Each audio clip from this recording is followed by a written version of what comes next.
Salut, je m'appelle Cosette. Et moi, Mélissa. Nous sommes mamans et nutritionnistes spécialisées en pédiatrie. Bienvenue sur l'alimentation des enfants dans le plaisir et la bienveillance, un podcast créé pour vous, les parents bienveillants, qui ont à cœur l'alimentation des enfants et de la famille. Notre mission est de vous accompagner dans les défis qui peuvent parsemer le chemin de la découverte alimentaire. Seul ou en compagnie d'invités, nous partagerons trucs et conseils pratiques à déguster tout en étant sur la route, en train de plier une brassée ou en relaxant avec un bon café réchauffé. Avec nous, vous comprendrez le pourquoi du comment pour vous donner ou redonner confiance en vos approches parfaitement imparfaites pour permettre à vos enfants de devenir des mangeurs heureux, compétents, curieux, intuitifs et bien dans leur corps, une bouchée à la fois, dans le plaisir et la bienveillance. Bonne écoute!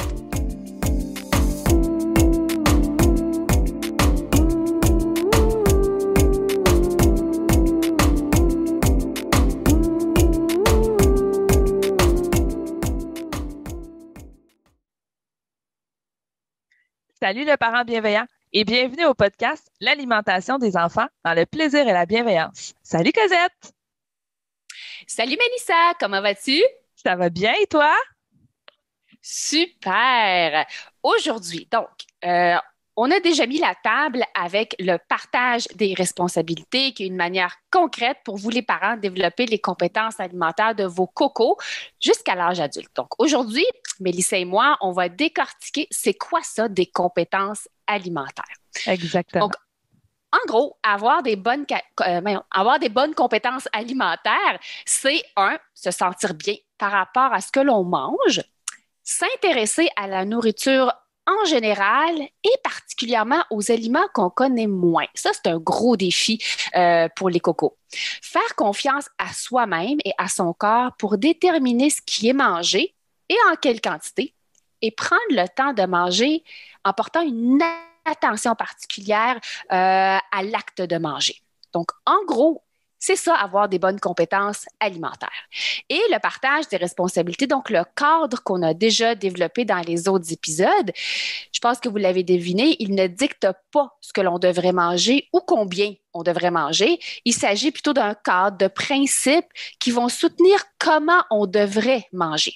Et selon la littérature, en comparant avec la population normale, il y a de nombreux avantages pour vous, les adultes, donc les parents qui sont en train de nous écouter, de développer ces compétences alimentaires chez vous.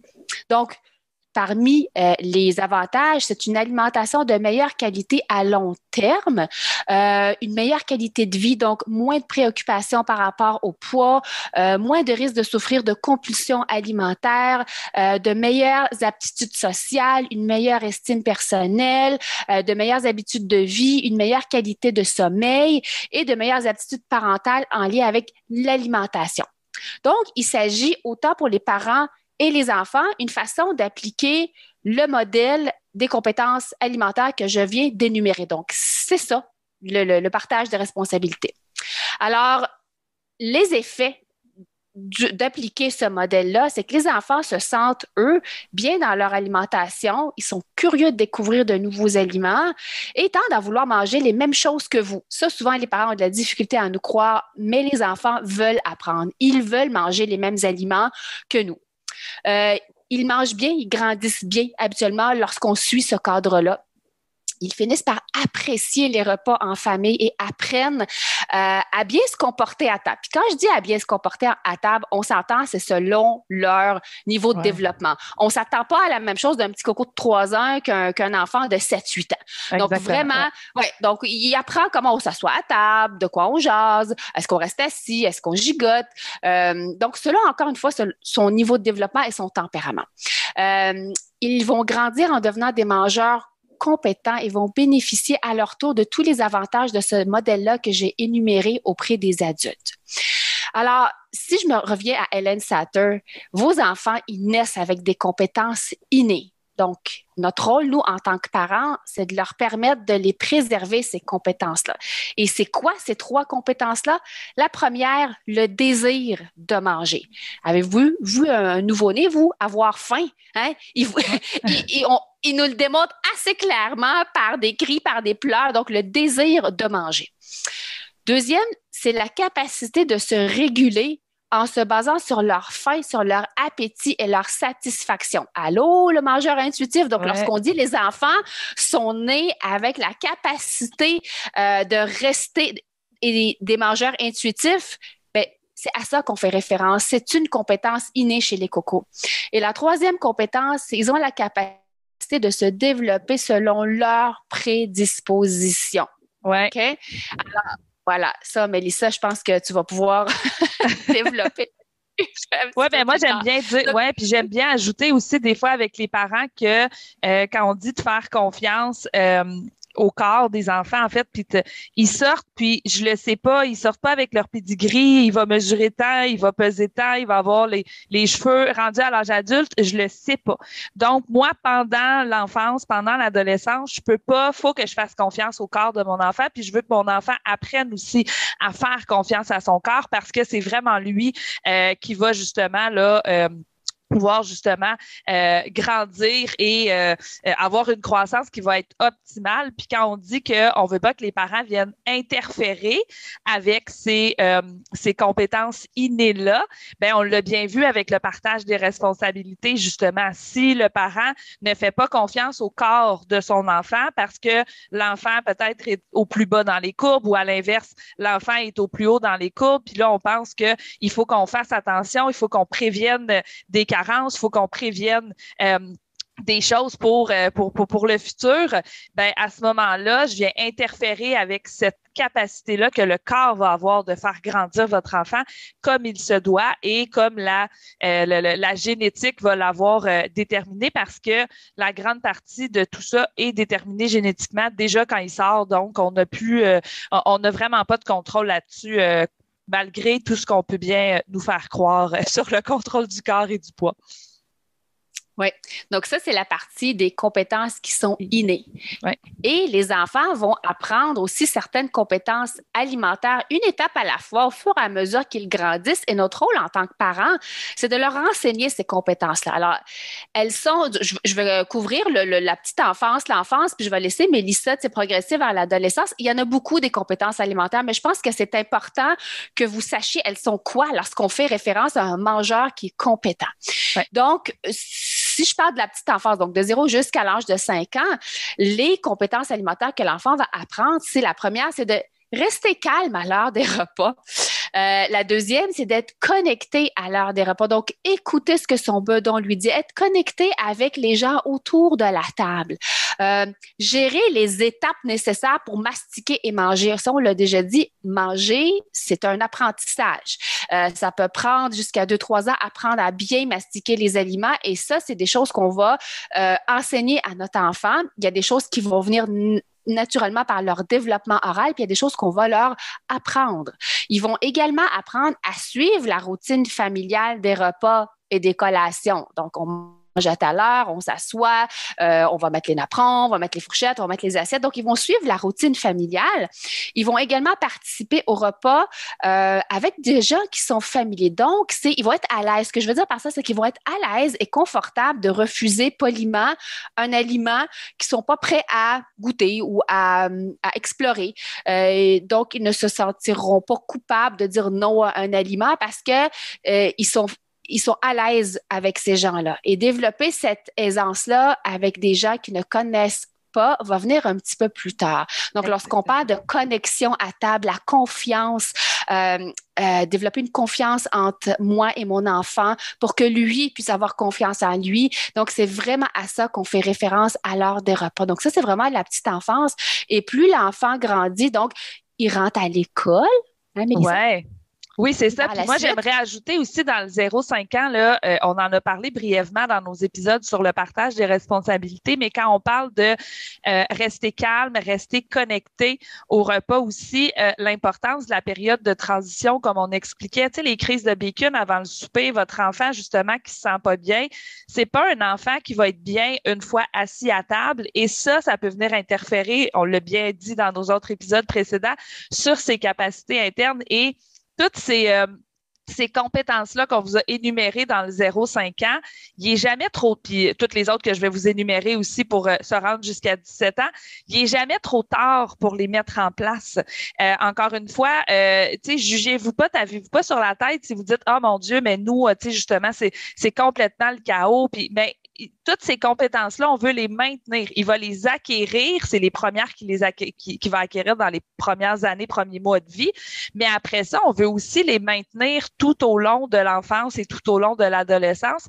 Puis vous allez avoir des périodes où il va y avoir plus de défis à table, mais toutes ces compétences-là, on veut, comme je vous disais, que ça se maintienne. Donc, à l'âge scolaire, ce qu'on vient ajouter un peu dans les compétences, ben, on vous a parlé aussi là, d'impliquer les enfants, quand on parlait du quoi, justement, là, de leur demander, bien, une des premières choses qu'on va faire avec les enfants qui vont rentrer à l'école, c'est par les lunchs. Donc, on commence à faire des boîtes à lunch. On va leur demander, parmi ce que vous rendez disponible, parmi ce qui est offert, on va l'impliquer dans les choix d'aliments qu'il va vouloir avoir dans ses lunchs. Et c'est super important parce que, moi, je le dis souvent aux parents, et là, nous, on enregistre ça, on est en début d'année scolaire. On veut que l'enfant il soit à l'aise quand il va ouvrir sa boîte à lunch sur l'heure du dîner. Là, c'est pas le temps qu'il y ait plein de nouvelles affaires dans sa boîte à lunch parce que déjà à l'école, il se passe beaucoup de choses que l'enfant n'a pas nécessairement de contrôle. Et le repas a besoin d'être réconfortant. Là. On veut qu'il soit content d'ouvrir sa boîte à lunch, de trouver ma sandwich au jambon ou mon restant de pizza froide ou peu importe, mais il sait ce qui s'en vient. Donc, déjà là, ça lui permet aussi de maintenir une relation saine avec l'heure du lunch, puis comme je vous disais, vous, avec la gestion de la boîte à lunch. Ensuite, une autre compétence, ben là, ça va être parmi les choix de collation. Là, on va commencer à leur faire de plus en plus confiance. Comme je vous disais, là, dans les années primaires, puis vous y allez quand vous le sentez. Là. On vous disait, respectez votre rythme de parents, mais essayez quand même tranquillement de faire la transition et de faire confiance à vos enfants. Donc, on veut justement leur apprendre à gérer leur collation. Comme je disais, des fois, on peut quand même offrir certains choix. Donc, ils savent qu'au retour de l'école, les aliments disponibles pour la collation, c'est on énumère ou on laisse une liste sur le frigo et ils vont aller, eux, choisir parmi justement cette liste-là. Tranquillement, ils vont aussi apprendre à gérer les heures de collation. Donc, des fois, on n'est peut-être pas à la maison quand ils rentrent. On est peut-être encore au travail ou on est en télétravail dans le bureau puis on n'est pas nécessairement là pour venir gérer tout ça. Donc, on veut aussi leur apprendre, quand on vous a parlé dans l'épisode 2 ou 3, je me souviens plus lequel, mais dans le 2, en fait, là, avec les compétences, les responsabilités du parent, qu'on disait, la cuisine n'est pas ouverte 24 heures sur 24. Donc, apprendre à mon enfant à gérer ses heures de collation, parce que les repas, c'est vous là, qui restez quand même assez responsable longtemps de à quelle heure est-ce qu'on offre les repas, à quelle heure on va souper. Mais les collations, l'enfant, tranquillement, il peut apprendre. On peut lui dire, ben là, tu sais, au retour de l'école, c'est l'heure de la collation parce que s'il la prend trop proche, ben là, justement, ça peut venir interférer avec l'ambiance puis ses choix aussi là, rendus au repas. Donc, notre petit conseil qu'on disait, la cuisine n'est pas ouverte 24 heures sur 24. On leur dit, écoutez, la cuisine est fermée 1 heure avant, 1 heure après le repas, mais là, on leur laisse après ça un petit peu le libre cours de gérer ça. Et une autre compétence encore dans les années primaires là, qu'on va essayer tranquillement de transférer à l'enfant quand il va se retrouver, puis des fois peut-être que vous allez le faire quand même assez tôt là, quand il va se retrouver au restaurant, vous êtes en auto, vous arrêtez dans un dépanneur, dans une épicerie, ben on va lui faire confiance puis on va le laisser faire ses propres choix. Qu'est-ce que tu as envie de manger parmi les choix qui sont disponibles? Donc ça, c'est une autre compétence, comme je vous disais, là, dans les années scolaires, là, dans le 6 à 12 ans, qu'on va vouloir tranquillement. Puis, tu sais, on vous parle de compétences, puis je répète souvent le point de confiance. Donc, le but de développer ces compétences-là, justement, pour votre enfant, c'est de lui permettre de développer sa confiance en lui, son estime de lui-même aussi, parce que je lui transfère tranquillement, comme je vous disais, certaines responsabilités. Je te fais confiance, mais vous êtes toujours là pour vous assurer justement, donc il sait que vous ne l'abandonnez pas non plus puis qu'il ne devient pas 100% responsable de tout de tous ses choix alimentaires. Et là, quand il va arriver au secondaire, ben là, tranquillement, il se rapproche. Tu sais, on vous parlait d'alimentation intuitive. Ben là, déjà, l'adolescent, en fait, va commencer à reconnaître un petit peu mieux, là, en fait, à prendre, à prendre conscience de ses capacités innées à réguler ses apports alimentaires. Donc, quand on parle de signaux de faim, signaux de satiété, là, avec les jeunes de cet âge-là, tranquillement, on est capable de venir travailler ça. Donc, dans ses compétences, bien justement, il va devenir meilleur pour venir pour bien comprendre, en fait, là, ses capacités à réguler ses apports. Il va aussi continuer, et ça, je pense que c'est un point qui est super important, il va continuer, en fait, progressivement jusqu'à l'âge adulte, à affiner ses compétences pour accepter et apprécier les aliments. Donc, tu sais, on vous l'a dit, c'est un apprentissage et c'est pas parce qu'ils sont rendus adolescents que là, ils sont supposés tout aimer puis ils devraient aller juste vers je mets des gros guillemets, mais vers des bons choix puis ils devraient pas, on n'est pas là-dedans du tout, là. Votre ado, il est encore en train, lui, d'apprendre à aimer les aliments de différentes façons et puis là, il va avoir un certain pouvoir justement pour des fois les cuisiner par lui-même. Il va peut-être, fait qu'on veut développer aussi cette curiosité-là de vouloir continuer de les essayer. Je veux pas qu'il pense déjà tout de suite, non, ça, j'aime pas ça et c'est terminé. Je vais continuer de travailler avec lui pour l'exposer puis pour l'amener justement à vouloir continuer d'apprendre en fait à aimer d'autres aliments. Ensuite, ben, indépendamment, il va commencer à apprendre aussi à planifier et à sélectionner des aliments pour des sorties extérieures. Puis moi, des fois, je donne l'exemple d'un jeune ado qui commence à travailler à l'extérieur de la maison. Ben là, c'est lui qui devrait gérer s'il y a un lunch à prendre quand il va être au travail. C'est pas vous nécessairement. Vous pouvez, comme je vous disais, l'aider. Hey, as-tu besoin de lunch? Est-ce que tu as besoin que je t'achète des choses? Mais de là à tout faire pour lui, ben encore là, c'est que je le rends pas responsable. Et là, ça, à l'âge adulte, ça va faire que ça va être un petit peu plus difficile de manger de façon intuitive parce que je sais pas trop comment m'organiser. Donc, vous êtes là, pendant l'adolescence, là, vous êtes le support, mais vous voulez leur donner cette confiance-là, vous voulez tranquillement que ça vienne d'eux, qu'ils le fassent par eux-mêmes. Puis peut-être qu'il y a certaines fois qu'il va falloir que vous les laissiez expérimenter et le laisser partir pas de lunch. Mais si vous lui donnez pas cette compétence-là, si vous lui transférez pas cette compétence-là, puis qu'on fait toujours tout pour eux, ben comme je disais, cette indépendance-là devient un petit peu plus difficile à acquérir. Puis c'est sûr que ça a une influence sur les habitudes alimentaires parce que ce qu'il va manger, comme je vous disais, là, une fois adulte. Une autre compétence par la suite, ben, il va apprendre à gérer la structure de ses apports alimentaires, comme on expliquait, autant la fréquence, ce qu'il va manger, justement, la structure des collations. Comme je vous disais, à l'adolescence, il y a beaucoup plus d'indépendance. Donc là, on leur demande de, OK, garde, je te fais confiance, tu sais, tu manges quand tu ressens la faim. On veut quand même lui apprendre à manger les repas, des collations. Et une chose qui est super importante toujours, même à l'adolescence, on veut maintenir l'importance du repas en famille.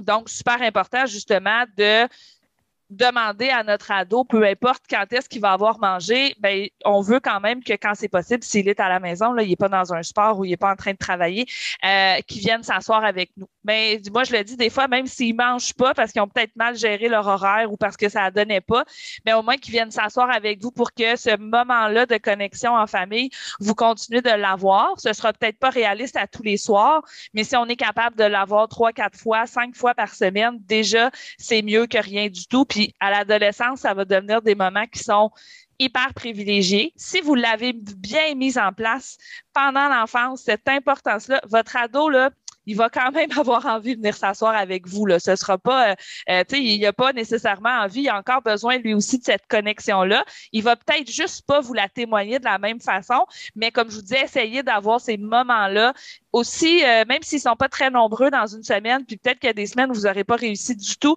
mais aussitôt que vous pouvez, profitez-en, asseyez-vous ensemble, puis le focus n'est pas sur ce que vous mangez, mais sur je suis en train de passer un moment agréable avec mon ado que, comme j'expliquais, peut-être que je vois un petit peu moins souvent depuis qu'il prend un petit peu d'âge. Et les dernières capacités, compétences en fait là qu'il va développer, ben il va apprendre à planifier les repas en famille aussi et ceux qu'il va prendre seul et il va aussi apprendre à préparer et à cuisiner. Donc comme j'expliquais, un ado a pas besoin d'un cours de nutrition à savoir il y a combien de vitamines puis il y a combien de glucides puis non. Il a besoin d'apprendre à faire cuire ses pâtes. Il a besoin d'apprendre à faire cuire un œuf. Il a besoin que je lui fasse confiance. Puis il a besoin de le faire par lui-même, de l'expérimenter par lui-même. La planification des repas, j'aime bien que tranquillement vous la fassiez ensemble. Puis quand il se sent prêt, ben on peut lui demander, hey, cette semaine c'est toi qui planifies les repas, l'épicerie. Vous êtes avec lui là, vous le laissez pas en charge tout seul. Hey là ça c'est toi, c'est ta job. Puis vous autres vous vous en lavez les mains. Puis yes sir, j'ai plus besoin de planifier mes repas. Non, je suis encore là. Je vais être là un petit peu comme un coach. Là, je m'en viens juste valider après ça qu'on n'a rien oublié. Vous êtes là pour le supporter. Mais dites-vous que ça, là, quand votre ado va partir en appartement, puis des fois, ça peut arriver plus vite, des fois, c'est plus long, là, il colle un peu plus longtemps à la maison, mais des fois, ça peut quand même arriver assez rapidement, ben vous allez avoir confiance que vous allez lui avoir transmis des compétences pour lui permettre après ça de pouvoir manger selon ses besoins, selon ses envies et pouvoir lui permettre justement de devenir et de demeurer en fait là un mangeur intuitif. Puis vous allez le voir par vous-même. Si vous n'avez pas ce minimum-là de structure, de planification, d'organisation, sans, comme je vous disais, là, que tout est écrit, tout ce que je mange, mais d'avoir cette structure-là qu'on parlait du partage des responsabilités, mais rendu à l'âge adulte, quand même, d'apprendre à se nourrir à une fréquence régulière, d'avoir les bons aliments qu'on a envie de manger sous la main, ben c'est ça que je veux transmettre à mon ado quand il va grandir. Mais comme je vous expliquais, toutes les compétences qu'on vous a mis, qu'on vous a énumérées, en fait, ils sont hyper importantes. Donc, c'est la même chose quand on vous dit restez calme. Si vous venez de vous chicaner avec votre ado juste avant le repas, ben on veut essayer de venir régler le conflit ou gérer le conflit avant que tout le monde vienne s'asseoir à table. Parce que si vous décidez, vous continuez, puis on va s'asseoir à table, ben là, vous n'avez pas le goût d'être là. Lui ou elle n'aura pas nécessairement envie d'être là. Et là, ça peut venir interférer. Puis là, vous avez beau dire, ouais, mais pourtant, on mange en famille. Ouais, vous mangez en famille, mais vous n'êtes pas connectés. Vous êtes juste 4-5 individus assis autour de la table, mais tu sais, il n'y a pas de plaisir, il n'y a pas de connexion. Donc, c'est pour ça que toutes ces compétences-là, ils sont valables et valides tout au long de l'enfance et de l'adolescence. Puis il faut respecter le rythme de nos enfants là-dedans, justement. Puis il y en a pour qui c'est plus long, il y en a pour qui ça va être un petit peu plus rapide, selon aussi les compétences. Puis comme je disais, on veut leur transmettre, on veut leur faire confiance, mais on est toujours là. Ils sont à la maison. C'est quand même nous, les parents, qui demeurent responsables, comme j'expliquais, puis comme on l'a dit dans le partage des responsabilités. C'est vous qui êtes responsable des achats, c'est vous qui êtes responsable de ce qui est disponible, c'est vous qui êtes responsable d'offrir une occasion de manger en famille 3-4 fois par semaine. Vous conservez ces responsabilités-là, mais tranquillement, on veut développer la confiance en termes d'alimentation et cette confiance-là va automatiquement paraître aussi dans l'assiette et dans les habitudes alimentaires de vos jeunes une fois rendus à l'âge adulte. Puis là, je vais vous rassurer, là, attendez-vous à ce que vous l'échappez très souvent. Oui. Et c'est normal. Il faut montrer aux enfants la vraie vie. Parce qu'encore aujourd'hui, oui, parfois, je vais lever le ton. Oui, parfois, je suis pas calme à l'heure des repas. Oui, parfois, je suis pas connectée à l'heure des repas avec mes enfants. Et c'est ça, la vraie vie. Ce qui est important, en fait, de réaliser, c'est qu'en général, on est bienveillant. On montre aux enfants que oui, parfois, on va l'échapper. Puis à un moment donné, on va s'asseoir avec l'enfant, on va dire, ouais, hein, c'était so-so, hein, ce soir au souper. Ben, sais-tu quoi? On va se rattraper peut-être à la collation, on va avoir plus de fun. C'est qu'il faut montrer la réalité aux enfants. C'est pas parfait, ça n'existe pas. Puis avec toutes les compétences qu'on vient de vous énumérer, ce qu'on essaie de vous dire, c'est qu'apprendre à manger, là, ça veut dire acquérir des compétences et ça se fait sur du long terme. C'est un travail qui commence, je dis un travail, c'est des apprentissages qui commencent dès les premières tétées, dès les premières bouchées chez l'enfant et ça évolue jusqu'à l'âge adulte. Même parfois, nous, en tant qu'adultes, on a des compétences qu'on n'a pas encore développées, comme parfois, si je peux me dire, planifier les repas et parfois, ça ne me tente pas. Tu sais, comme je vous dis, c'est pas parfait. Ça fait juste vous donner une idée de comment c'est difficile apprendre à manger. C'est beaucoup de choses qu'on demande aux enfants. Donc, quand les parents, parfois, nous disent, oui, mais là, il est pas calme. Là. Oui, mais c'est pas grave. C'est un apprentissage qui va venir. Il n'y a pas de date butoir. À 5 ans, il faut qu'il soit capable. Non. Il y a des enfants qui vont aller à un rythme plus rapide. Il y en a d'autres qui vont aller développer des compétences que habituellement, je vais voir chez un enfant plus vieux, puis d'autres compétences que c'est un peu plus difficile. Je fais souvent allusion à rester calme à l'heure des repas. C'est tellement vaste. C'est quoi ça, rester calme à l'heure des repas?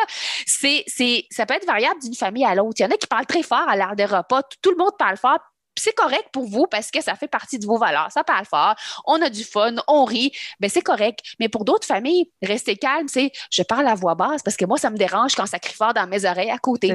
Donc, vous allez voir c'est quoi pour vous, vos valeurs familiales, puis vos enfants vont apprendre de un, par la modélisation. Donc, vous êtes le modèle parfaitement imparfait à vos cocos. Donc, c'est pas pour vous mettre de la pression, tout ce qu'on vient d'énumérer, c'est tout simplement vous montrer à quel point c'est quand même beaucoup à prendre à manger et il faut leur laisser le temps. Ouais. Soyons bienveillants envers eux et envers nous aussi, en tant que parents. Donc, lorsqu'on parle d'un mangeur compétent, si vraiment, je commence par vraiment les premiers objectifs, là, c'est un enfant est un mangeur compétent quand il y a du plaisir à manger puis à partager les repas en famille. Il est heureux de participer à l'heure des repas. Donc ça, c'est vraiment la première des choses. On veut qu'il y ait du plaisir. Le plaisir est toujours mis de l'avant à l'heure des repas. Il aime manger les aliments qu'on propose. Bien évidemment, parfois, on a besoin d'ajuster la texture, la trempette, la grosseur du morceau. Il est à l'aise puis confortable de dire non, je n'en veux pas ou non, pas tout de suite. Donc, il est à l'aise. Il y a cette espèce de lien de confiance. Il se sent en sécurité à table de refuser poliment un aliment. Il peut être curieux devant la nouveauté. Curieux ne veut pas dire il l'a mis dans la bouche. Hein? Il va juste des fois poser la question. C'est quoi? Qu'est-ce que ça fait dans ta bouche? Ça vient de où? Oh, peut-être pas pour tout de suite, mais il y a cette espèce de petite curiosité devant la nouveauté. Puis, un des points importants, c'est qu'un enfant va manger autant ou aussi peu qu'il en ressent le besoin. Ah ouais. Alors, on revient toujours qu'en tant que parents, c'est de les aider à préserver, à protéger leurs signaux innés de faim et de satisfaction en leur apprenant à développer d'autres compétences alimentaires qu'on vient d'énumérer. Ouais. Alors, lorsqu'on fait référence à un mangeur compétent, c'est à ça qu'on fait référence. Donc, on ne devient pas, il n'y a pas de date butoir. C'est un travail qui se fait à long terme. Donc, exactement. Puis peut-être, puis en énumérant les compétences, peut-être que vous-même, vous vous dites, ben, tu sais, je veux dire, moi, j'ai pas nécessairement appris ça puis c'est normal comme adulte aussi, des fois, de réaliser que, ben, Khalid, mais tu sais, dans le fond, comme on dit, c'est que comme adulte, ben, vous allez apprendre avec vos enfants aussi. On parlait de la fameuse planification des repas, mais ça se peut que vous vous sentiez pas compétent quand vient le temps de faire à manger, quand vient le temps de faire cuire des pâtes, quand vient le temps, vous voyez une recette, puis pour vous, c'est déjà parce que vous n'avez pas confiance en vous. Est-ce que c'est grave? Non. Est-ce que vous allez commencer à revenir sur vos parents puis leur dire, ben, t'aurais dû m'apprendre à cuisiner? Non, c'est pas ça du tout. Mais pourquoi ne pas, justement, vous aussi développer votre confiance? Puis on vous demande pas de devenir Ricardo, là. Tu sais, moi, souvent, j'ai des gens qui vont me dire, ouais, mais moi, je ne sais pas quoi faire à manger. Puis là, moi, tu sais, des fois, je regarde mon frigo puis je le sais jamais. Ben, je dis, ben, moi non plus. Moi aussi, j'ai besoin d'avoir des idées de recettes, de suivre des recettes. Là, moi, je suis pas, je rouvre le frigo puis, tiens, je vais prendre ça avec ça et je vais mixer ça, ça va être super bon. Ça, je veux dire, il y en a qui l'ont, il y en a qui l'ont pas. Puis comme je dis, la grande majorité des gens qui l'ont, aujourd'hui, ils développent des recettes où ils sont chefs cuisiniers. Vous avez un autre travail, vous avez plein d'autres compétences, mais ça n'empêche pas le fait que vous pouvez avoir du plaisir à cuisiner les repas, à planifier les repas, mais en développant votre propre confiance en vous comme parent. Puis c'est ça qu'on veut développer avec les enfants. Puis surtout, comme je vous dis, avec les ados, on veut y faire confiance. Puis des fois, ils vont cuisiner des recettes et tu sais, vous allez même la cuisiner ensemble, vous allez la manger, puis vous allez avoir un souvenir de « Hey, te souviens-tu quand on a fait cette recette-là, c'était pas mangeable. » Ben, c'est pas grave, on l'a essayé, puis on a eu du plaisir, puis ultimement, finalement, on a mangé, on s'est fait des croquettes finalement parce que le souper, c'était pas mangeable. C'est ça aussi. On recherche pas la perfection dans ces compétences-là, autant la planification, le fait de cuisiner, le fait de j'écoute toujours mes signaux de faim, mes signaux de satiété, et on n'est pas du tout là-dedans, mais le fait de développer ces compétences-là, va venir travailler avec le petit humain que vous êtes en train pas de bâtir parce qu'il n'est plus dans votre ventre, mais que vous êtes en train d'élever justement, et ça va développer sa confiance en soi, son estime de soi, et tout ça sont des aspects qui sont super importants pour le développement de nos jeunes, là. Fait que si, en terminant, là, si on avait 3 points, Cosette, justement, qu'on veut retenir là, au niveau de qu'est-ce que c'est qu'un mangeur compétent, puis qu'est-ce qu'on veut que les gens retiennent, en fait, aujourd'hui là, de notre épisode?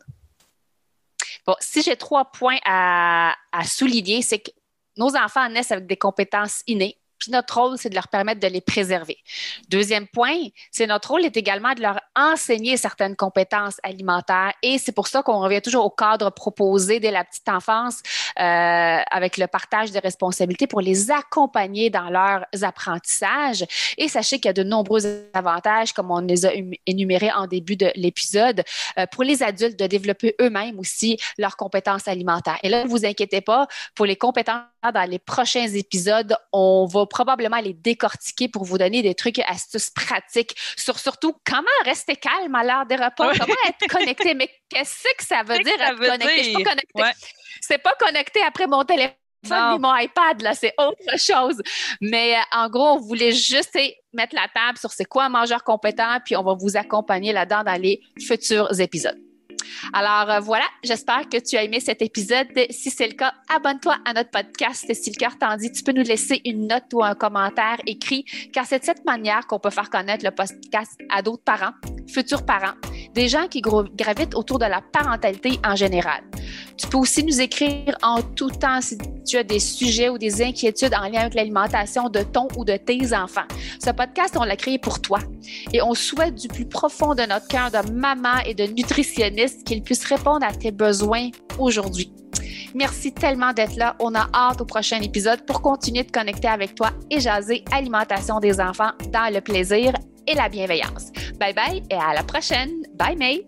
Bye Coco.